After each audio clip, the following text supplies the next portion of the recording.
சேலம் மாவட்டம் ஏற்காட்டில் காதலுடன் சேர்ந்து கணவனை கொலை செய்த பெண் கைது செய்யப்பட்டிருக்கிறார். இரும்பு கம்பியால் அடித்து கொன்றுவிட்டு விபத்து போல சித்தரித்தவர்கள் சிக்கியது எப்படி? சேலம் மாவட்டம் ஏற்காட்டில் இருந்து 10 கிலோமீட்டர் தொலைவில் உள்ள கீரைக்காடு புத்தூர் பகுதியைச் சேர்ந்தவர் சிவக்குமார். எலக்ட்ரீஷியன் வேலை செய்து வரும் சிவக்குமாருக்கு மாராயி என்பவருடன் கடந்த 15 ஆண்டுகளுக்கு முன் திருமணமாகி ஒரு மகனும் 2 மகள்களும் உள்ளனர்.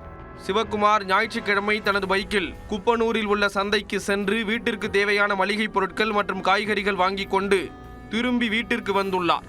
இரவு 7:30 மணியளவில் வாழவந்தி ஆரம்ப சுகாதார நிலையம் அருகே மலைப்பாதை ஓரத்தில் சிவக்குமார் தலையில் பலத்த காயம் ஏற்பட்டு இரத்த வெள்ளத்தில் கிடந்துள்ளார். அதை பார்த்த மக்கள் சிலர் சிவக்குமாரை மீட்டு அருகில் உள்ள வாழவந்தி ஆரம்ப சுகாதார நிலையத்திற்கு கொண்டு சென்றுள்ளனர். அங்கு அவரை பரிசோதித்த மருத்துவர் அவர் ஏற்கனவே இறந்துவிட்டார் என்று கூறியிருக்கிறார். தகவல் அறிந்து மருத்துவமனைக்கு வந்த சிவக்குமாரின் உறவினர்கள் மரணத்தில் சந்தேகம் இருப்பதாக கூறி மருத்துவமனையில் வாக்குவாதத்தில் ஈடுபட்டனர். அதைத் தொடர்ந்து மருத்துவமனை ஊழியர்கள் ஏற்காடு போலீசாருக்கு தகவல் கொடுத்தனர். ஏற்காடு காவல் ஆய்வாளர் வாசுகி விபத்து நடந்த இடத்தை பார்வையிட்டு பின்னர் மருத்துவமனையில் இருந்த சிவக்குமார் உறவினர்களிடம் பேச்சுவார்த்தை நடத்தினார். சிவக்குமார் இறந்து கிடந்த இடத்தில் உடைந்து கிடந்த ஹெல்மெட் ஒன்றையும், அந்த இடத்தில் சாலை ஓரத்தில் உள்ள 5 அடி பள்ளத்தில் கிடந்த இரும்பு பைப் ஒன்றையும் போலீசார் கைப்பற்றினர். அதன் பின்னரே சிவக்குமார் கொலை செய்யப்பட்டு இருக்கிறார் என்ற முடிவுக்கு போலீசார் வந்துள்ளனர். ஏற்காடு போலீசார் நடத்திய விசாரணையில் சிவக்குமாரின் மனைவி மாராயி மற்றும் அவரது காதலன் சந்தோஷ் ஆகியோர் சேர்ந்து கொலை திட்டம் போட்டிருப்பது தெரிய வந்தது. மாராயிக்கும் ஏற்காடு மருதையங்காடு கிராமத்தைச் சேர்ந்த 24 வயதான சந்தோஷ் என்பவருக்கும் கடந்த 2.5 ஆண்டுகளாக கள்ளத்தொடர்பு இருந்துள்ளது. இதனால் கணவன் மனைவி இடையே அடிக்கடி பிரச்சனை ஏற்பட்டுள்ளது.